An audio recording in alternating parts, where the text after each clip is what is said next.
ఈరోజు ప్రశ్న, what is the rank of the India in the world economic forum 2025 global gender gap report?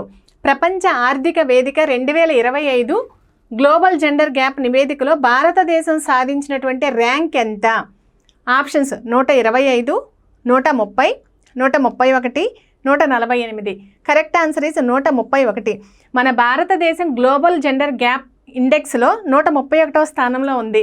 మొత్తం ఈ నివేదిక ఎన్ని దేశాలకు ఏర్పాటు చేసింది అనేసి అంటే మొత్తం 148 దేశాలకి ఈ నివేదిక ఏర్పాటు చేసిందనమాట. అసలు గ్లోబల్ జెండర్ గ్యాప్ అంటే ఏంటి అనేసి అంటే స్త్రీ మరియు పురుషుల మధ్య ఉన్నటువంటి సమానత్వం లేకపోవటాన్ని జెండర్ గ్యాప్ అంటారు. అంటే అసమానత్వం, స్త్రీని పురుషుని సమానంగా చూడకపోవటం అనేది జెండర్ గ్యాప్ అంటారు. దీనిని ముఖ్యమైన 4 రంగాలలో కొలుస్తారు. ఏంటి అనేసనంటే ఆర్థిక రంగము, విద్యా రంగము, ఆరోగ్య రంగము, రాజకీయ పరంగా. అంటే ఈ 4 వీటిని ఆధారం చేసుకొని ఈ నివేదిక వెల్లడిస్తారనమాట. మన పొరుగు దేశాలైనటువంటి నేపాల్, భూటాను, బంగ్లాదేశ్, శ్రీలంక వీటన్నిటితో కంపేర్ చేస్తే మనం చాలా వెనకబడి ఉన్నాము. మన దేశంలో జూనియర్ స్థానంలో జరిగేటువంటి నియామకాలలో 1:3 నిష్పత్తిలో మహిళలు పోటీ పడుతున్నారు. అంటే 3 మగపిల్లలు ఉంటే ఒక ఆడపిల్ల మాత్రమే ఇంటర్వ్యూకి అటెండ్ అవుతుంది.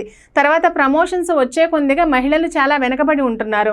అదేవిధంగా మన భారత కార్పొరేట్ బోర్డు పదవుల్లో కూడా 18.2% మాత్రమే మహిళలు పార్టిసిపేట్ చేస్తున్నారు. అంటే మహిళలకి పదవులు ఇస్తున్నారనమాట కార్పొరేట్ బోర్డ్స్లో. అదేవిధంగా మహిళలకి పార్లమెంటులో కానీ ప్రభుత్వాల్లో కానీ మహిళా మంత్రుల శాతం కూడా చాలా తగ్గిపోతూ వస్తుంది. మొత్తం 148 దేశాలు ఉన్నాయి అన్నాం కదా. ఫస్ట్ 5 దేశాలు ఏంటి అనేసనంటే ఐస్లాండ్, ఫిన్లాండ్, నార్వే, యూకే, అదేవిధంగా లాస్ట్ ఏంటంటే న్యూజిలాండ్. మొదటి 5 ప్లేసుల్లో ఇవి ఉన్నాయి. ఐస్లాండ్ అనేది ఇప్పటికి ఎన్నిసార్లు మొదటి స్థానంలో ఉందో కామెంట్ చేయండి ఒకసారి.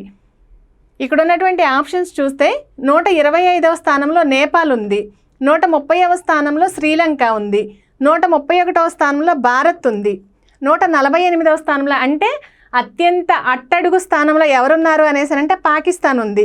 ఇందాక మనం చెప్పుకున్నాం కదా, మొదటి స్థానంలోనే ఐస్లాండ్ ఉంటే చివరి స్థానంలో ఎవరున్నారు అనేసి అంటే పాకిస్తాన్ ఉంది. ఐస్లాండ్ అనేది ఇప్పటికీ ఎన్నవసారి మొదటి స్థానంలో ఉందో కామెంట్ చేయండి.